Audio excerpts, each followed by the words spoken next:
Olá, seja bem-vindo ao Âncora Livre. Hoje estamos no estúdio da FMP para falar sobre um curso extremamente atual e necessário: Direito do Consumidor e Novas Tecnologias. A transformação digital mudou a forma como consumimos, contratamos serviços, utilizamos aplicativos e até como nossos dados pessoais circulam na internet. Diante deste cenário, cresce também a necessidade de qualificação profissional e atualização jurídica. Este tema é pauta do curso de aperfeiçoamento em Direito do Consumidor e Novas Tecnologias, promovido em parceria entre a FMP e o Brasilcom, Instituto Brasileiro de Política e Defesa do Consumidor, organização pioneira nos estudos e na proteção do consumidor no Brasil. Vamos conversar com a professora Renata Pozzi Kretzmann, coordenadora do curso, e com o professor Guilherme Espinari Costa, que atua na área de proteção de dados e inteligência artificial, dentro da formação. Seja muito bem-vinda ao programa, doutora Renata. Muito obrigada, é uma alegria participar do programa Âncora Livre, e com a minha amiga, a jornalista Terezinha Tarcitano, sempre trazendo as novidades, e tudo que circula no meio jurídico, que tem de mais novo, de mais atual. Então eu fico muito feliz por divulgar essa iniciativa tão importante aqui nesse programa tão legal. Muito obrigada, e gostaria de saber como é que surgiu a proposta deste curso, e também sobre essa parceria entre a FMP e o Brasilcom. Bom, é muito interessante essa questão, Terezinha, porque coloca o papel e a função dessas duas instituições, tão importantes, tão tradicionais. O Brasilcom foi fundado em 1992, na cidade de Canela, aqui no Rio Grande do Sul, com o objetivo de promover a política e a defesa do consumidor. Então, o Brasilcom é um instituto muito tradicional, formado por estudiosos, pesquisadores, professores, doutrinadores, pessoas que se interessam pela atualização do direito do consumidor e também por difundir as ideias de proteção. Inclusive, os fundadores do instituto participaram da divulgação e da promulgação de muitas leis, de muitos estudos pioneiros. Então, o Brasilcom tem toda essa tradição na defesa do consumidor.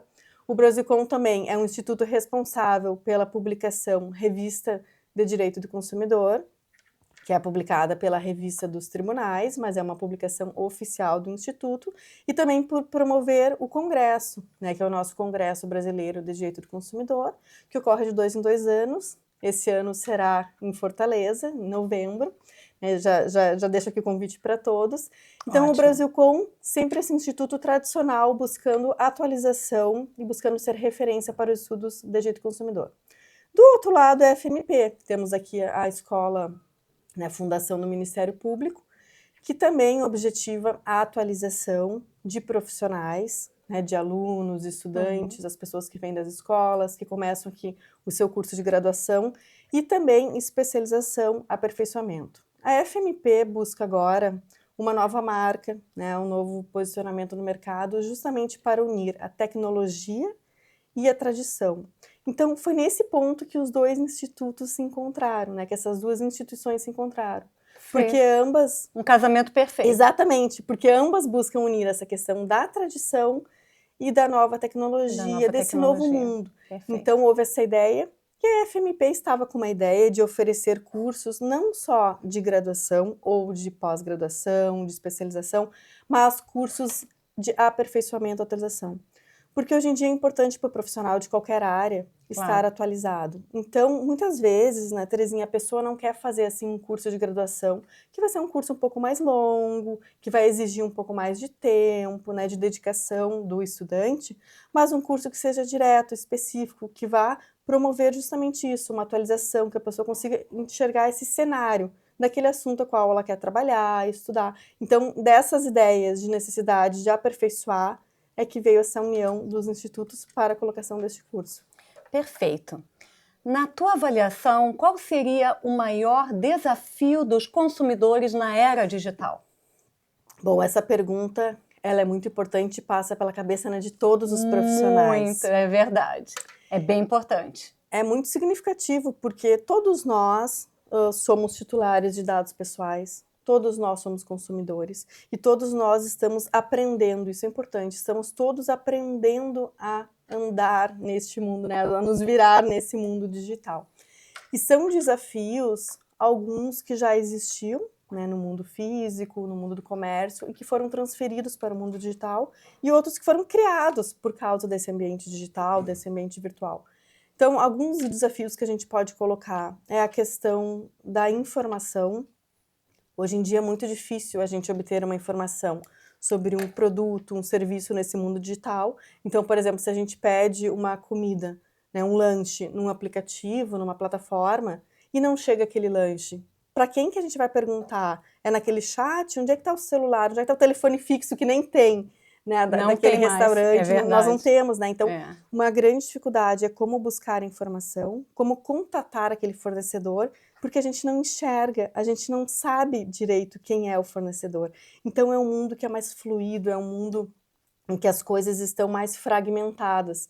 Então, esse é um desafio, é buscar informação e ser bem informado, nesse mundo que é um mundo que está tudo dividido, está tudo separado, é tudo feito em plataforma. A gente vive hoje nessa, que a gente chama, né, de economia de plataforma, que é muito bem tratado esse tema aqui no curso. Então, é difícil a gente identificar e poder conversar com aquela pessoa, com aquela empresa, né, que está oferecendo o serviço. Também há um desafio muito importante, que é o desafio inerente à própria tecnologia. Né, o mundo digital, e na pandemia a gente percebeu isso, porque nós tivemos uma migração, né, para esse mundo tecnológico, de todos, né, tivemos que fazer isso. Então a gente vê que há pessoas que têm dificuldade com o mundo digital, nós temos os idosos, nós temos adolescentes, nós temos pessoas que não estão ou não estavam acostumadas a mexer com o mundo digital, que é diferente, o novo normal, né, que diziam na ocasião. Exatamente. E já tem 6 anos isso, exatamente. Né? E muita coisa ficou, né? Muita coisa ficou. A gente migrou para o online, assim, muitos cursos, por conveniência também, né? Mas há uma dificuldade de se enxergar os direitos, os nossos direitos, né, nesse mundo virtual. Então, eu posso dizer que os desafios são fazer cumprir os direitos, seja os direitos dos consumidores, os direitos dos titulares de dados, os direitos do cidadão e dos usuários em geral nesse mundo digital, diante desse mundo tão diferente e tão difícil de se identificar. Quais são os direitos, onde está o contrato, como que a gente faz para cancelar, para recontratar. Então, é um mundo estranho, é um mundo fragmentado. Então, esse é o nosso grande desafio. Então, por isso que é muito bem-vindo esse curso, né? Direito do consumidor e novas tecnologias. Como que essas duas áreas se encontram no curso? Sem dúvida. Quando a gente pensou nesse curso, a gente pensou em trazer alguns elementos do direito do consumidor e relacionar esses elementos com esse mundo da nova tecnologia. Por quê? Porque eles têm diversos pontos de contato. Primeiro que, normalmente, quando a gente fala em tecnologia, por exemplo, utilização do comércio eletrônico, compra e venda de produtos e serviços pelas plataformas digitais, aquisição de softwares, de aplicativos, a gente fala de uma relação de consumo. Então, sempre que tem tecnologia, tem direito do consumidor. Quando a gente fala, por exemplo, em utilização de inteligência artificial, né, hoje em dia são as mais variadas ferramentas que nós utilizamos no nosso dia a dia, na nossa rotina. A gente utiliza também quando a gente tira foto, né, as fotos vão para a nuvem, a gente tem um e-mail, quer dizer, tudo isso relacionado à tecnologia, seja ou não com o uso de inteligência artificial, é uma relação de consumo. Então, hoje a gente não pode falar em tecnologia sem falar em direito do consumidor. Assim como não podemos falar em direito do consumidor sem falar em tecnologia, porque o mundo está digitalizado. Hoje em dia, a gente contrata, por exemplo, com bancos que nem tem mais sede física. Né? A gente tem ali um aplicativo de banco que a gente vai lá colocar o nosso rosto. Imagina aquela coisa de tomar um cafezinho, né, com o gerente do banco. Não mais. Não tem mais. Não existe então, mais. olha como o mundo mudou. E às vezes o nosso gerente nos liga e a gente tem até medo de atender. Porque as vai que não diminuíram também, totalmente. Né? A vida mudou. Tudo mudou. A gente não precisa ir fisicamente até o local. Então, isso é muito importante porque é essa relação entre tecnologia e consumo. A gente consome de forma diferente. Então, essa relação, ela é colocada no curso e a gente pode dizer que é um curso de aperfeiçoamento sobre as novas tecnologias que estão acontecendo, proteção de dados, publicidade nas redes, uso de inteligência artificial, responsabilidade civil, hipótese de tratamento de dados pessoais, e junto nessa estrada, como eu chamo, das novas tecnologias está ali do lado do direito do consumidor, sempre fazendo valer os direitos e também os princípios do Código de Defesa do Consumidor, eles também são princípios de outras leis que tratam de questões relacionadas à tecnologia, como, por exemplo, a Lei Geral de Proteção de Dados e outras. Nós temos também o projeto, né, de lei para atualizar ou reformar o nosso Código Civil, temos também um projeto de lei para regular a inteligência artificial, temos já outros países, né, nós temos aí a Europa, outros países, inclusive nós temos algumas coisas, alguns elementos relacionados à inteligência artificial na China, que também é trazida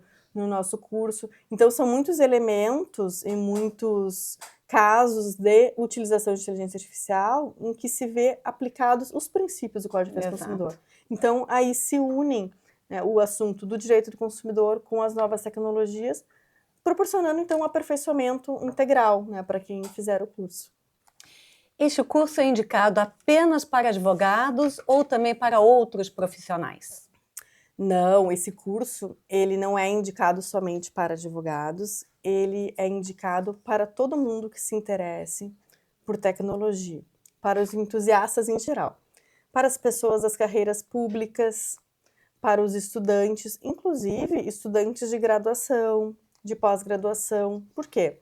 Porque ele traz conceitos básicos, por exemplo, relacionados à prestação de serviço, atendimento do consumidor no mundo digital, comércio eletrônico, economia de plataforma, Lei Geral de Proteção de Dados, serviços públicos digitais, que é um ponto muito interessante, vulnerabilidade nos mercados eletrônicos. Então, aquela pessoa que está estudando, que está na graduação e sabe que vai querer seguir determinada carreira, ou simplesmente quer ter um norte para entender, bom, como é que eu vou poder aplicar, trabalhar, ganhar dinheiro com isso, né, na tecnologia, que é para isso que a gente busca, né, uma atualização, um aperfeiçoamento, vai poder fazer esse curso, porque ele é um curso que ele é acessível e pode ser feito por qualquer pessoa que se interesse por tecnologia, independente se tem uma carreira pública, se é advogado, advogada, estudante, ou até mesmo pesquisador.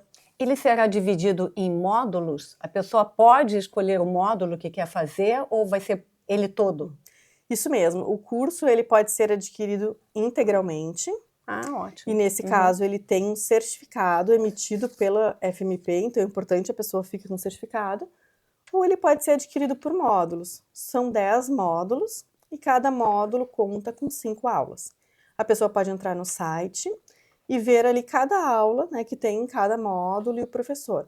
Se a pessoa comprar esse curso por módulo, ela também vai receber o certificado. Então, ela vai ter comprado aulas de professores que trazem as últimas novidades sobre aquele assunto, mas assim, por modo, porque daqui a pouco aquela pessoa quer entender um pouquinho sobre inteligência artificial, um pouquinho sobre serviços públicos digitais, mas naquele momento não interessa outra coisa. Então, naquele momento, naquele mês, né, ela vai comprar aqueles módulos. Mas seja como for, adquirindo o curso integral ou por módulos, há o certificado. Então, isso é bem importante, ter um certificado, né, de uma instituição tão reconhecida como a FMP. No total, são quantas horas aula? E também é importante saber sobre o material de apoio. Sim, são 100 horas aula. Veja que é um curso Bastante. Bem robusto, bastante. Muitas especializações ou pós contam com 300, 360 horas aula. Então, o nosso curso ele tem 100 horas aula. E ele tem um material de apoio. O que significa isso?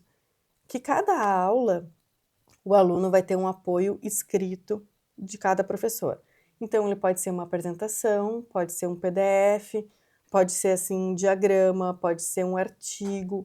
Então, ele sempre tem um apoio para ter uma leitura complementar. Então, ele sempre vai ter listado ali uma leitura complementar para aprofundar a pesquisa ou alguma orientação. Então, além das aulas, que são gravadas, né, que ele pode assistir quantas vezes quiser, ele vai ter também esse material para poder aprofundar o assunto se quiser. Sobre o corpo docente, me parece que tem especialistas conhecidos nacionalmente.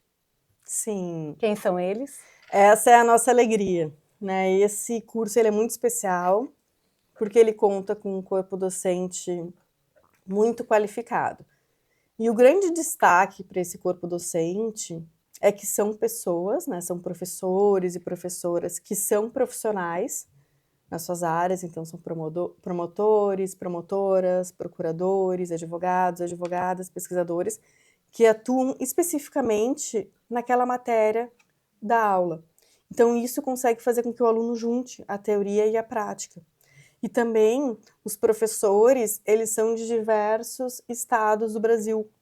A gente tentou buscar isso, né, como uma maneira de qualificar as pessoas, não só um professor que gosta do que fala, né, que vai passar aquela emoção, aquela vontade de aprender para o aluno, mas também professores de estados diferentes, porque, claro, o nosso país é muito grande, né? Então a gente sabe que a visão de cada um e a visão de cada estado é muito importante porque traz a prática, né? A prática forense, os costumes da advocacia de cada estado. E cada um desses professores ou professoras estudaram em escolas diferentes, né? Eles se formaram em outros países, ou então eles têm uma outra atuação. Então isso é muito rico para o aluno. Então nós temos professores do Rio de Janeiro, professores de São Paulo, de Minas, do Pará. Nós temos aqui o professor Guilherme Spilari Costa, que em breve também vai participar do programa. Bem diversificado, né? Muitos são professores de diversos estados e também que tratam desses temas todos correlatos, né? As novas tecnologias e o direito do consumidor. Soube que tem cupom de desconto, né? E eu gostaria de saber também como o interessado pode se inscrever nesse curso. Sim, nós temos o cupom de desconto BrasilCom15, que a pessoa pode utilizar para fazer a sua inscrição. E entrando no site da FMP e também pelas redes sociais, e a gente pode deixar o link também aqui embaixo. Claro. Aqui nos comentários a gente deixa direitinho, né, o link, o cupom de desconto, para que a pessoa possa olhar, né, conferir, se inscrever, ver cada um dos módulos e ver como esse curso está interessante, principalmente ele traz algo que vai agregar efetivamente, né, vai trazer um benefício real para aquela pessoa que deseja se aperfeiçoar e se atualizar nesse tema tão importante, né? Hoje em dia o profissional que não se interessa ou não se atualiza sobre esse tema vai acabar ficando para trás, né? Querida doutora Renata, muito obrigada, parabéns por esse curso e seja sempre muito bem-vinda ao Âncora Livre. Ai, muito obrigada, o agradecimento é meu, eu fico muito feliz de participar do lado da minha querida amiga Terezinha, e para nós é uma honra divulgar e estamos também à disposição para responder quaisquer dúvidas sobre o curso e ficamos esperando que as pessoas entrem e também se interessem. Muito obrigada. No próximo bloco, entrevistaremos o professor Guilherme Spilari Costa. Lembrando que o Âncora Livre conta com o apoio da FMP, Fundação Escola Superior do Ministério Público e também com a PMPA, Associação dos Procuradores do Município de Porto Alegre. Voltamos já.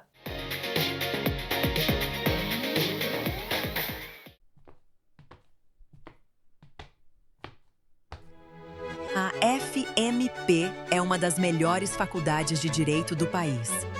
Suas conquistas são incomparáveis, guiados pela tradição, movidos pela inovação. Entregamos talentos que reescrevem destinos. O mundo mudou. A tecnologia transformou a forma como vivemos, aprendemos e decidimos. No direito, os fundamentos permanecem, mas o modo de formar e preparar novos talentos precisa evoluir. E quem compreende o seu tempo precisa ter coragem para mudar, sem romper com sua essência, sem renunciar à sua história. Marcas fortes constroem percepção, são posicionamento, clareza e valor. Uma identidade mais limpa, precisa e contemporânea. E a cor também comunica. O vermelho não chega para romper, chega para afirmar. No direito, ele já carrega tradição. No presente, ele projeta presença, distinção, sofisticação, memória. Quando bem aplicado, não grita, impõe com elegância. A tradição nos trouxe aqui. A inovação nos leva adiante. A excelência nos distingue. A evolução nos define.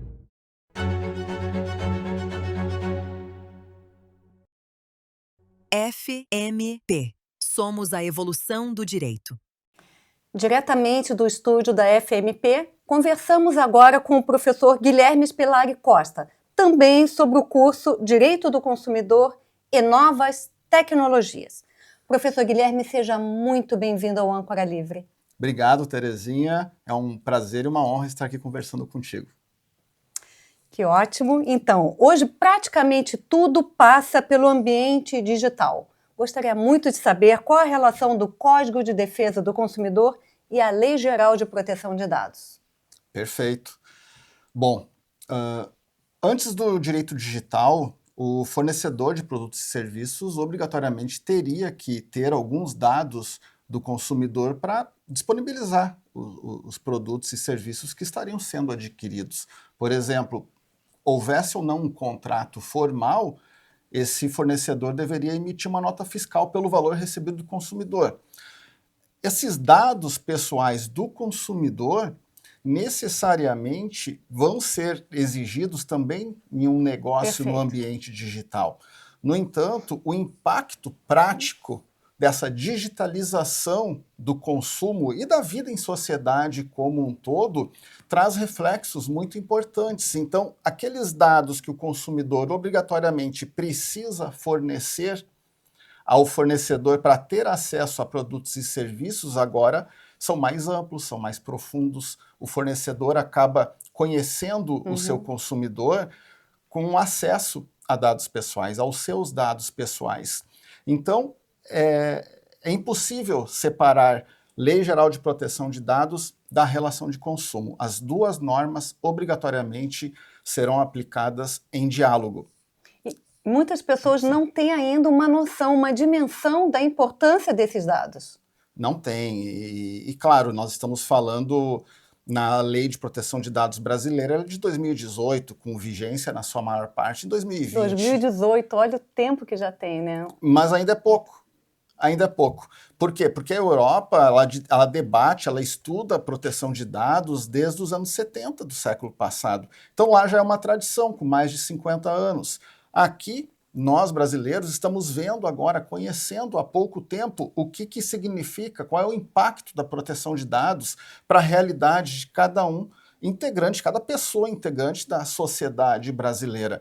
E esperamos, né, todos nós que sabemos, estudamos o impacto da proteção de dados para toda a sociedade, que a sociedade em geral acabe sabendo que possui direitos, que aquele agente de tratamento que tem os dados do consumidor pode ou não fazer com eles, né? Então há uma série de obrigações e há uma série de direitos que o titular de dados, que no caso aqui do curso é o consumidor, tem acesso. Então é importante esse debate, é importante o estudo e que as pessoas conversem a respeito.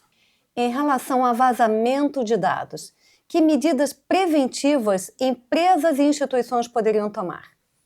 Perfeito. Bom, a recomendação é sempre que os agentes de tratamento, que são então as empresas na maior parte que acabam fazendo o tratamento, captando, armazenando os dados pessoais, é que façam o que exige a lei. E aí é uma série de medidas que precisam ser implementadas. É um trabalho que é complexo, é difícil de ser implementado, muitas vezes altera a cultura interna de como a empresa faz a captação dos dados pessoais, armazena, com quem compartilha. Então há uma série de medidas que precisam ser feitas para que um programa de privacidade e proteção de dados esteja realmente adequado às exigências da lei. Isso vai depender do porte da empresa, de como ela realiza os dados, o tratamento de dados pessoais, qual é o seu segmento. Alguns segmentos exigem tratamentos mais rigorosos, um controle mais acentuado. Então ela precisa sim ter um controle dos dados pessoais, ela precisa ter responsabilidade sobre os dados pessoais dos titulares que ela realiza o tratamento, que podem ser os consumidores, objeto do curso aqui em pauta, como pode ser os seus funcionários também. Então, controle, como assim? Mapear, fazer um registro dos dados pessoais que são tratados, monitorar as pessoas que têm acesso a essas informações. Importante, a Lei Geral de Proteção de Dados não se aplica somente aos dados no ambiente digital.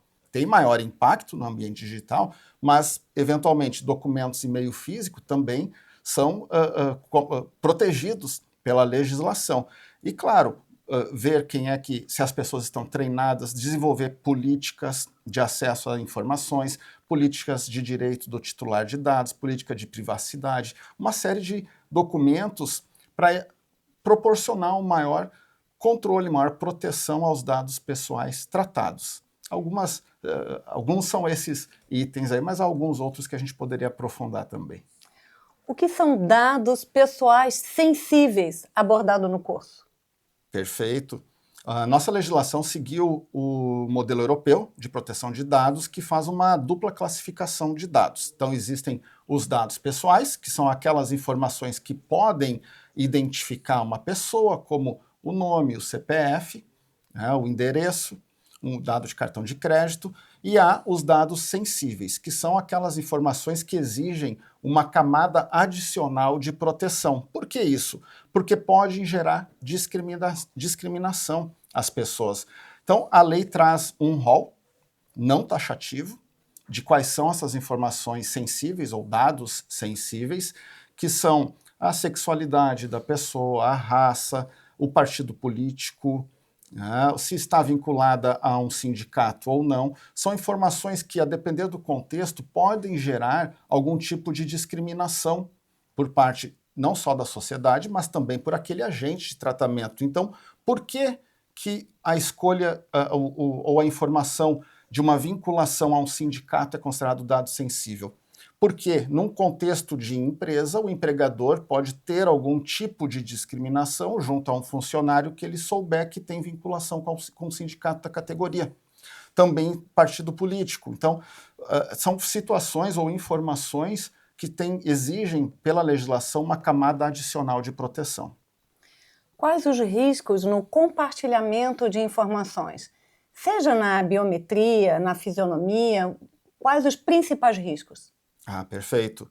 Bom, compartilhamento de informações. A biometria talvez seja um dos pontos mais delicados até atualmente e que, no mesmo sentido, mais utilizados. Então, a gente desbloqueia o celular com a biometria facial, a gente pode formar um contrato, facial. Exatamente, pode formar um contrato com reconhecimento, os cartões de crédito, né, os aplicativos de bancos e cartões de crédito aceitam reconhecimento facial como uma forma de habilitação e até mesmo de consentimento. Então, o compartilhamento de dados pessoais, ele tem risco, né? Alguém pode criar uma conta, exato, com os nossos dados, uma conta bancária, um financiamento, que é muito comum, né?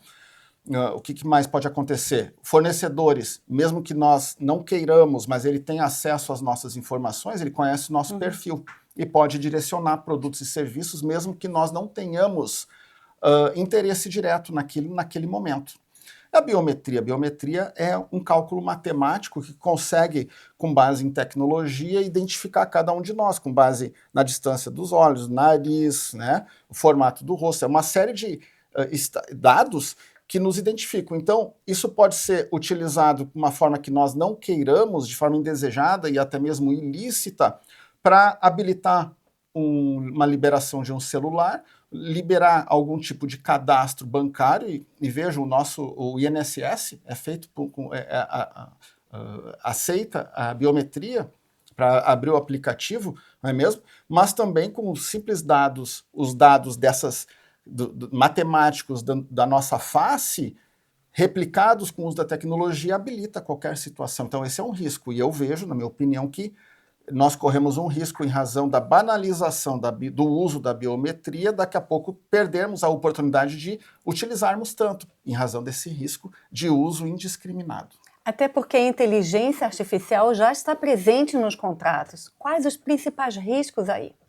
Perfeito. Bom, quando nós falamos em inteligência artificial, nós estamos falando de uma tecnologia que utiliza dados de uma forma muito mais rápida, eficiente, na maior parte das vezes, do que nós. Então, qual é o risco?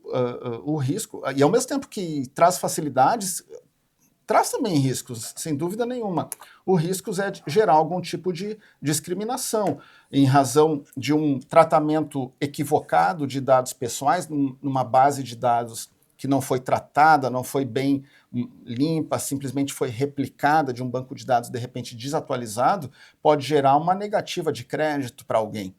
Exato. Então, esse é um dos riscos, talvez um dos mais simples, né? Mas no curso realmente a gente consegue aprofundar mais esse tema. Como que é possível, então, equilibrar a inovação tecnológica e a proteção também dos dados?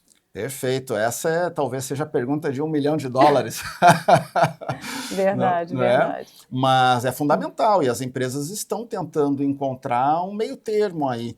Porque o uso, a gente fala, é uma frase famosa, né, bastante utilizada no direito, é que a tecnologia é desenvolvida, é utilizada, as partes, dentro da sua autonomia privada, criam, inovam, e isso é ótimo para a sociedade como um todo, mas acaba vindo um risco. E aí o direito vem, o que a gente fala, né, a reboque, vem atrás tentando controlar esse uso indiscriminado da tecnologia, de modo a proteger os direitos da personalidade, os direitos das pessoas como um todo. Então, como usar a tecnologia de maneira a proteger as pessoas, respeitando o que diz a lei. Então, nós temos no Brasil hoje um sistema jurídico organizado, bem desenvolvido, composto pelo Código Civil, seguindo só o direito privado, o Código Civil, o Código de Defesa do Consumidor, Lei Geral de Proteção de Dados, Marco Civil da Internet. Então, é um sistema jurídico robusto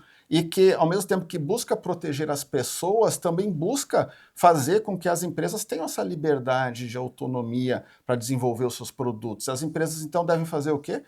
Buscar respeitar o que diz a legislação. Outro tema bem polêmico, o ECA digital. Como proteger crianças e adolescentes deste ambiente virtual? Ótimo. 1/3 das pessoas que utilizam um celular hoje em dia ou acessam a internet é composta por crianças e adolescentes, ou seja, é um público muito grande.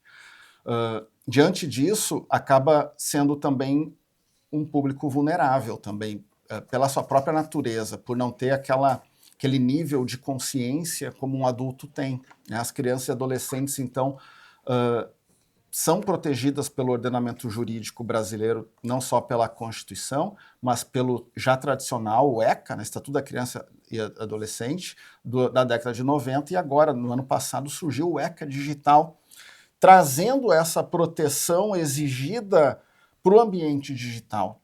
E por que existe isso?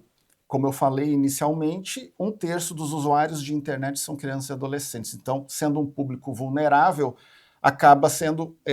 esse público acaba sendo ou recebendo muitas ofertas, acessando conteúdos indevidos, inadequados.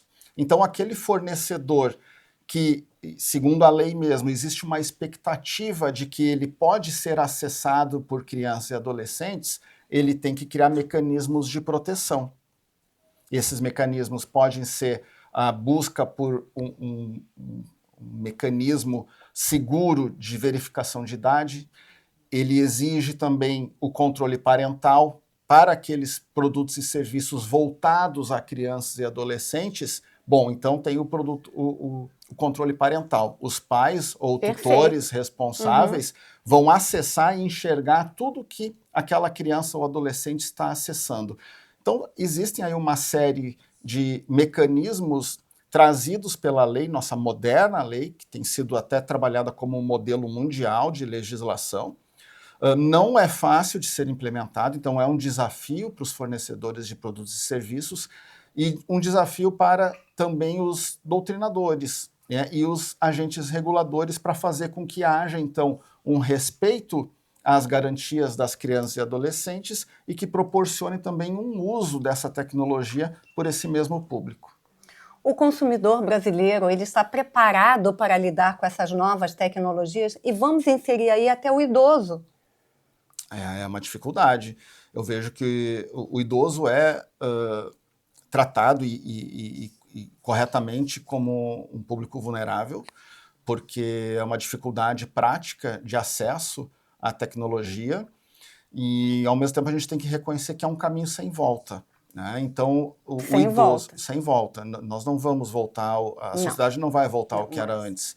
Então, o que precisa ser feito é reconhecido a vulnerabilidade do idoso, do consumidor de forma geral, mas o idoso ele tem esse fator de dificuldade. Né? Então, tem que ser proporcionado a ele informação. Às vezes, a informação não basta. Então, tem que proporcionar meios alternativos de acesso a serviços essenciais. Então, um exemplo que eu gosto de dar é que o município de Porto Alegre, alguns anos atrás, não faz mais do que 2 anos isso, passou a enviar o carnê do IPTU somente no modo digital, por e-mail. E aí, como é que fica? E esse questionamento me foi feito lá atrás. Bom, mas isso pode? Pois é. Pode, mas desde que seja proporcionado ao idoso um acesso ao boleto físico também, ao carnê físico. Então tem que haver esse ajuste, esse período de transição, porque os idosos de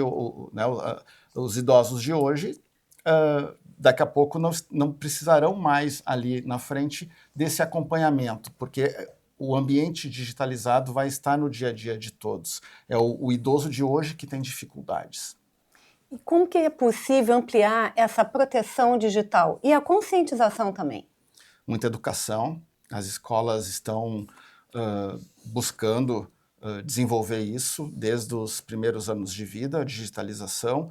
O profissional tem que estudar, tem que seguir estudando, então não basta mais aquele currículo tradicional, porque ele não prepara mais os profissionais para sair ao mercado, porque o digital é o novo, é o de agora.